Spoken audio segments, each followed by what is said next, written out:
Welcome back sa ating YouTube channel na Solving Math with Leonalyn. Now, number series. 25, 45, 95, 185, and then 375.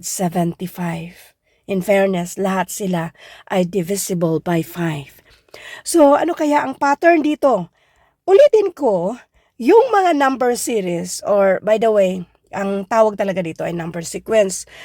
Kapag estudyante kayo, ang number series at saka number sequence, magkaiba yan siya. Pero kung mag-i-exam lang din naman tayo for civil service exam or yung NAPOLCOM or kung anong exam man yan, na bali, hanapin lang natin yung pattern kapag mga ganito, series of numbers ba.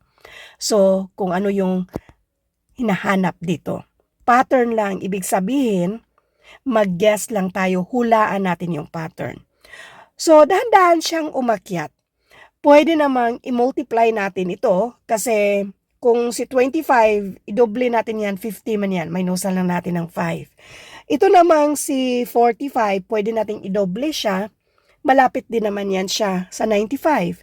Itong si 95, 1 to 185, pwedeng idoble natin. Pero, doon tayo sa mag-add or di kaya mag-minus tayo kung ano man yung kulang. So therefore, yan yung isa sa pwedeng pattern natin dito. Okay? Paano nga ba? Hulaan lang din natin. Kung nadoble, mag-multiply tayo ng 2. And then tingnan natin kung ilan yung kulang, mag-add or mag-minus tayo. Then titingnan din natin kung meron bang pattern.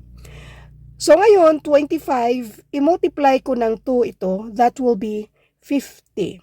Si 50 kasi sobra ng 5, so mag-minus ako ng 5 sa 15, this is 45.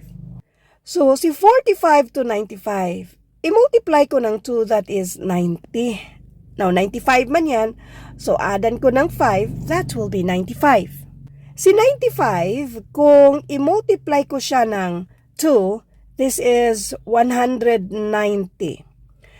185 man yan, so sobra ng 5, so therefore, mag-minus ako ng 5. Si 185, i-multiply din natin ng 2 kasi medyo klaro man yung mga times 2 natin dyan.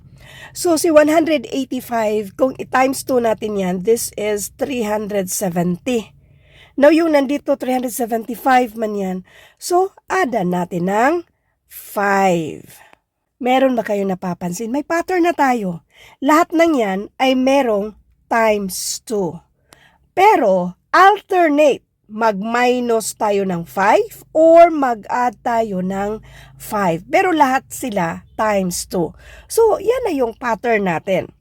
Times 2 minus 5 plus 5 minus 5 plus 5, malamang dito, para makuha natin yung sagot, mag-multiply tayo ng 2, pero mag-minus tayo ng 5. 375. Okay, wait. 375 times 2, this is 750.